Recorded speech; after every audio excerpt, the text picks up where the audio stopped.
Okay, this is the Farmers Museum, and my name is David Williams, and I'm walking in to see the giant. That's right, the Cardiff giant he's here. They say he's like 10 feet tall, huge guy. Anyway, trying to avoid his children coming over on my left side. I'm trying to keep them out of keep them out of the video. Inside now, the Farmers Museum, and just kind of panning around, making it real dramatic. And then here he is, taller than Goliath, whom David slew. Yep, 10 feet, 4.5 inches tall. Weight, well, 2,990 pounds. 6 million people have paid to see him. And David Harum was his godfather. Wow. There's a lot of story here.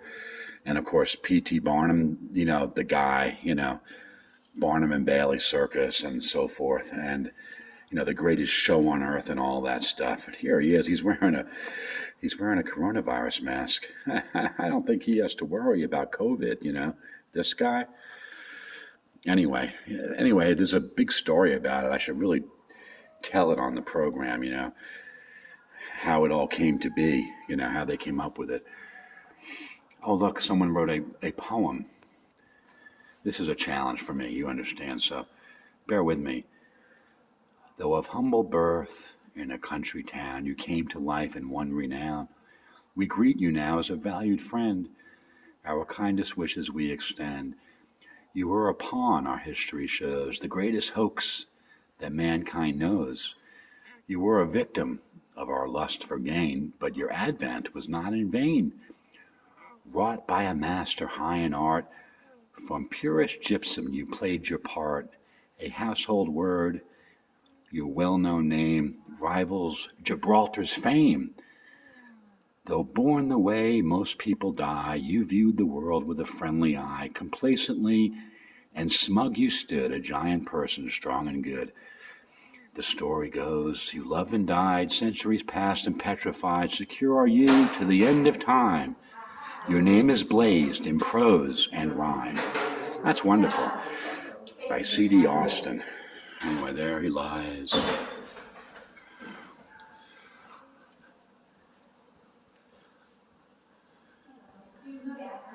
I don't think I could add to that, I really don't. Well, here's some of the stories right here. Coming to a town near you. I should just kind of take the pictures, make sure I can read them later, so I need to get really close in.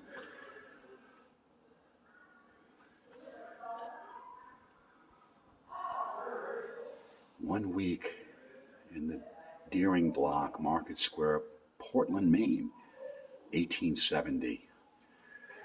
This guy's been everywhere, man. He's been everywhere, man. He's been everywhere. Controversy, hoax exposed. I need to get back around. I'm sorry. I need to get back in here a little bit. Probably going to get in trouble.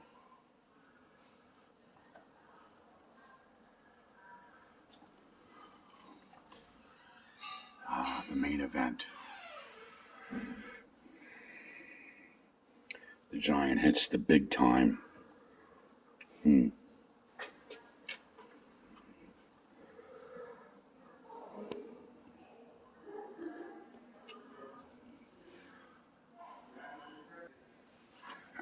One more pan around this big guy.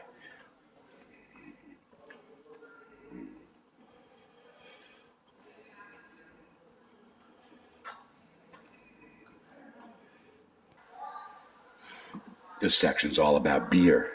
What is beer? Well, as it says here, it's fermentable starch, water, hops, put them all together, mix it up, and you got beer. And they got lots of great stuff here. A brief history. 7,000 years ago. Wow.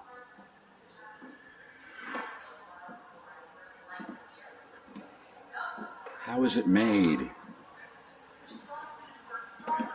What's this, Ireland? Haha, Ireland. It's a beautiful place. Hennessy, Tennessee tootles a flute and the music is simply grand. A credit to it, Ireland. It's McNamara's band. What a fine Irishman, McNamara. Have you ever heard McNamara's band? Making a little too much sense. These days, brewers want to experiment with a wide range of beer styles, and blame them. But because of this, they need to have a solid knowledge of their water profile and how it interacts with the ingredients of their use. Today's brewers know just how much calcium, sulfate, and chloride are in their water, and how these minerals affect Ah, Irishmen love their beer. Love their beer. They go to the pub. Yeah, there's like a mother and a daughter, and I'm trying to keep them out of frame, you know. I try my hardest to do that. So we got this thing moving on. All right, this is Mark. Mark, tell us what you're doing here with this machine. All right, well, this is hand set type, letter by letter. We have to take them out of cases like you see over here. They're backwards, and we set them by hand, letter by letter. Okay, so we put it on this big machine from 1862, called the Liberty Press, and it's powered by using this foot trowel down here. It's this wheel moving along. I'll move it slowly so you can watch closely. That roller will go over the letters and put some ink on it. Now the roller is going onto the round platter that you see here. That's the source of the ink. So it's collecting more ink too. This is closing and pressing. And that roller comes back. Oh, wow. And re-inks it for the next step. And you got a nice printing. Now, from what year does this date, this machine? This is an 1862 press. Great. So right during the Civil War it was made or something. Camera maybe can pick up the fact that it has a little indentation on it. Yeah. Presses right into the paper. So I can have this? You can keep that. And if you bake it all, put it in a bundt pan at 350 degrees and you'll make a nice cake out of that. Well, thank you, Mark. Yeah, you're very I welcome. appreciate that. You're showing me. Thank you very much. Thanks for stopping by. Have a great day. You too. Something then. All right, this is Walt. And Walt, what do you have for us today? This is something that Gary Deliver's been working on, and so this loom is doing what's called cat tracks and snail trails. That's the name. That's the name of the pattern. So, Wow. depending on the order in which he depresses the pedals, and he will send the shuttle with either of the colors. Wow, that's And the beautiful shuttle- pattern there. This is not a spinning wheel, this is a bobbin winder, so that when the bobbin is empty, he can wind more, I see. wind more yarn onto the bobbin, so they can then continue to weave on that loom. This other loom he's setting up. He's at one of the beginning points of setting up this loom. So you make like a tablecloth there or something, or? I think he said he's going to be making toweling. And Oh, okay. I forgot how many. He told me how many strings are in this, but it's a lot, and it takes a long, long time to set. When he went to lunch, he wanted to tie these off so that they didn't get discombobulated during his time off. But all of these strings have to go through. These are called reeds, and those little metal pieces are what keeps the Wow. keeps it separate. This one, I'm not sure. So from what year are these machines now? Well, these machines aren't actually that old, but the technology goes way back. You know, I mean, some of these are 20th century made. I mean, I guess you call them reproductions. They're just Right. modern examples of what was done back then. But this is really basically, the museum is based on 1845, which in some textbooks they call it the age of homespun, where it's before factory production in whatever trade you want to consider has pushed. You know, you can't do this and compete with a power loom. You know what I mean? Right. So this is now a beautiful thing, a hobby thing, but not somebody, you know, the tailor in a town or the weaver in a town is not going to. The further you go into the Industrial Revolution, you know, it's the same as the blacksmith. He can't compete with a factory that's punching out horseshoes 1,000 at a time. Right. So this is really neat stuff you have here, Walt. but Thanks for showing me yeah, it. if you're interested in Appreciate more, it. Gary will be, after he finishes his lunch, Gary will be back, and if you want more information about this, he can certainly tell you about it. And you can watch him, the long, painstaking process of setting up the loom. It's very time consuming. I bet. It's very, I once asked him about what happens if a string breaks while you're in process. He started talking, and after about 5 minutes, I said, I will never touch I'll never ask you again. I didn't mind hearing it. I just thought, like, I will never even, like, so much as touch the loom. Yeah, it's very complicated. Well, thank you, Walt, for explaining is. all that. I appreciate it. Thanks for coming in. You have a great day. I will. Oink, oink. Face mask required. Yeah, little pig. Okay, I'm outside now. Going to the next building. Pretty quiet, you can tell. You don't see anyone else here. That was cool, having a conversation with those two guys. Nice to have that on the video. I like that. I do. Okay, up ahead, the historic village. Just kind of panning around. Of course, off to my left, there's a golf course here in town of Cooperstown. Some people out. Beautiful day. Beautiful day. Oh, I'm doing fine, sir. How are you? You got a carousel here. Can I just take some video of it? Absolutely. Would you like to see it running? Sure. What's your name? My name's David. My name's Doug. Don? Doug. Doug. Hi, Doug. How you doing?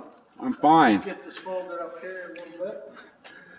So what do you know about this Empire State Carousel? Everything that I You know a lot of stuff about it, I bet, huh? I do know a bunch of stuff about it. There was a book written about it, so we had that as kind of a reference guide. And I have been lucky enough throughout the years that I've been here to meet the gentleman who was the executive director of the Empire State Carousel project several times. Got to hear all kinds of his, let me just sneak by you to start it up here for you. All kinds of information that he had that nobody else in the world would have, because he was the executive director of the project, Mr. Jerry Holtzman, and he followed it through for more than 2 decades and 1,000 volunteers to reach our repurposed carousel, is what I refer to it as. It originally was a 1947 Allen Herschel carousel manufactured out by Buffalo as an all-horse carousel. This horse here is our only original horse left to the 1947 mechanism. Like many carousels in the 70s, the animals got auctioned off once the machine was retired from touring around. When the bigger, faster machines come along, carousels kind of became uncool. So was it like working down in New York City or Coney Island or something? New York City, Long Island for the main part. Yeah. Our Coney Island ride is our spinning tub here, which was manufactured by the same company that made the carousel, the Allen Herschel Company, back in the 1920s. But that was featured as a lover's tub down in Coney Island on the Tunnel of Love. I see. Spent some time there before it was grabbed up and put here on our carousel.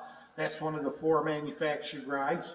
That one here is from the 20s, the tub. The piggy with the blue ribbon back there behind the bobcat, that's also from the 1920s, a manufactured ride. This horse here is from the 40s, along with the white horse next to the moose. The white horse came from a different carousel. This is, like I said, is the only original one to this mechanism. And then everything else you're looking at was hand carved and hand painted just for this project. And it's to teach people about New York State while they have fun.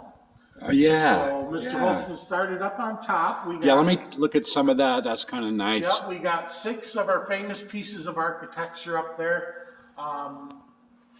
Starts in New York City Harbor, of course, with the Statue of Liberty. And you kind of head up the thruway, a little tour of the thruway. We got the Egg, which is an entertainment venue. That's the boat-looking thing. Entertainment venue in Albany. And then we got Syracuse, Rochester, and Buffalo City Halls going from right to left. And then back to the Empire State Building, and those repeat around the top of the carousel. I see, yes. Then we got some of our famous New Yorkers up there. Which I see Teddy Roosevelt. He says, keep your eyes on the stars, but remember to keep your feet on the ground. Yep. Jerry Holtzman, the executive director of the project, he carved all the famous people, so he got to pick all the statements, the quotes that came from them, and there's some awesome ones up there. And about 100 of our town names from across the state are up there. It's kind of hard to see where you're at, but our building is closed. But if you look inside these rounding boards up here, to the right and left, there's hand-painted murals on each one.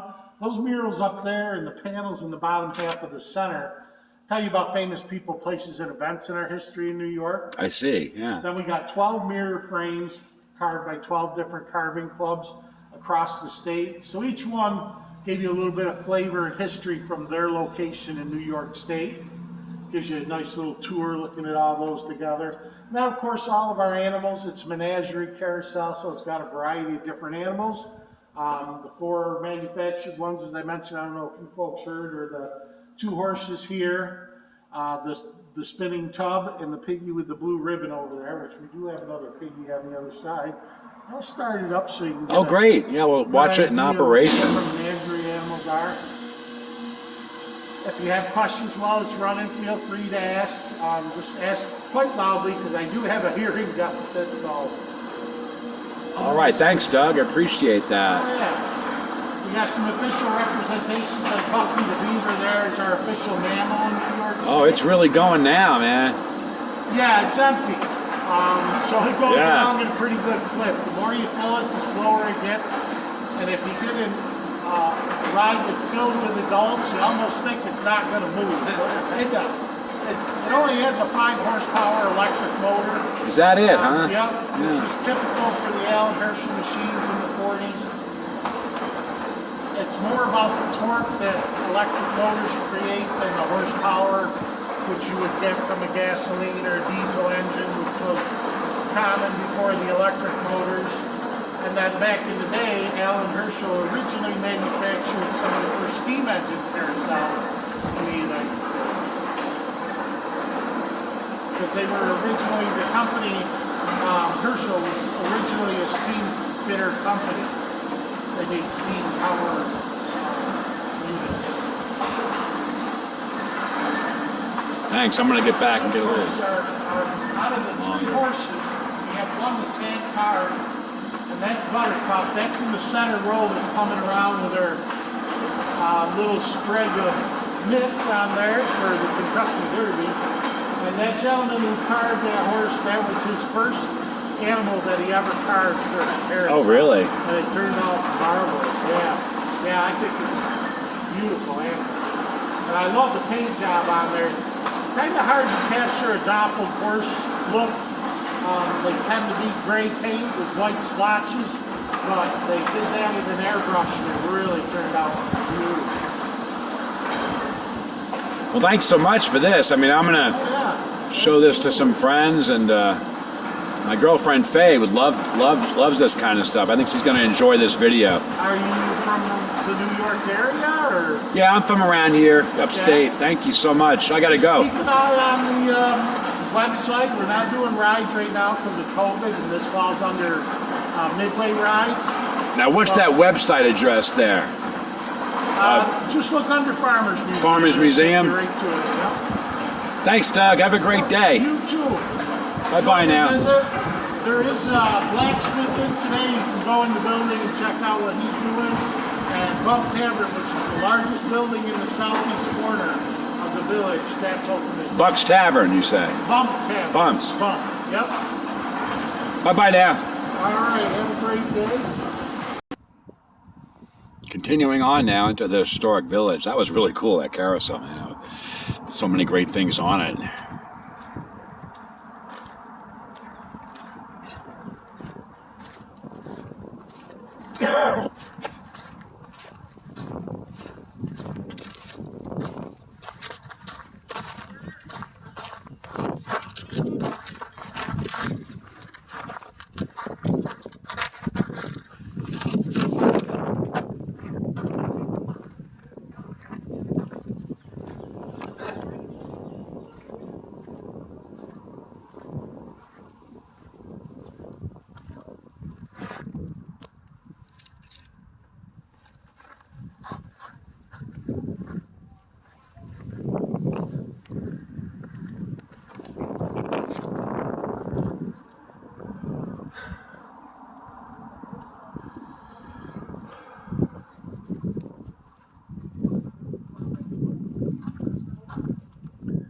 Westcott Shop.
Okay, it says enter here, so I guess I will find out what it is.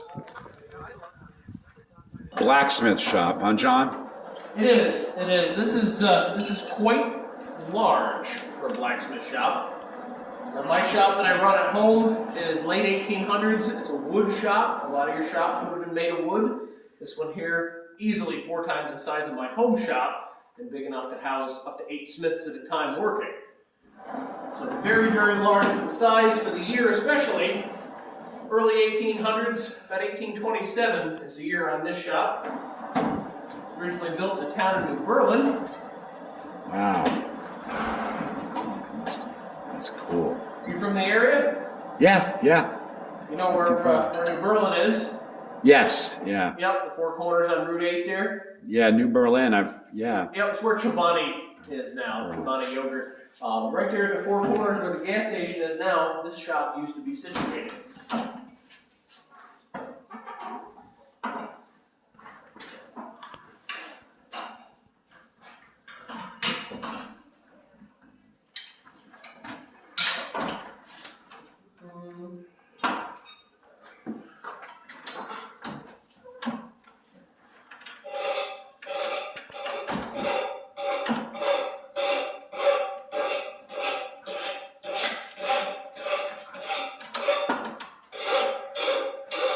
So how long you been here at the Farmers Museum, John?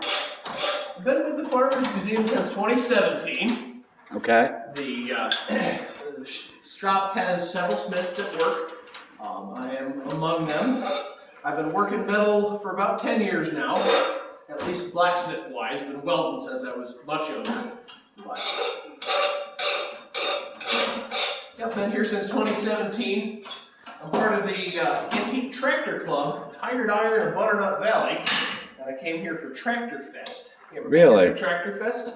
No. Tractor Fest is pretty fantastic. We're about 1845 in the museum, so there was no tractors per se then. But when you get, when you get that agriculture mindset, we're all about preserving farming heritage, and that's what the Tractor Club's about. So they descend on this place, and we'll have several hundred tractors on grounds. Antique threshers, flat belt driven equipment, you name it. So I'm the blacksmith for Tire and Iron. I came to them, found out, hey, we're looking for an opening in the blacksmith shop. They had one, so the rest is history. Great, great. How we doing, folks? Well, how are you doing? Very good.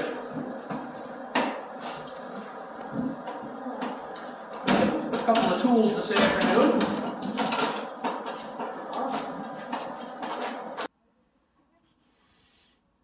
Here's another building here. It's called Middlefield Printing Office. Built in 1839, originally in Middlefield, New York, about 6 miles from here. And kind of back it off a little bit so you can see. Anyway, beautiful day here at the Farmers Museum. And I'm glad I got to meet all those people and have them on the video. Now, some parts of the Farmers Museum have been closed temporarily due to COVID. And, Dr. Jackson's office. Let's go over to the good doctor's office and see what he's got going on. From Westford, Otsego County. All right. Let's see what this looks like.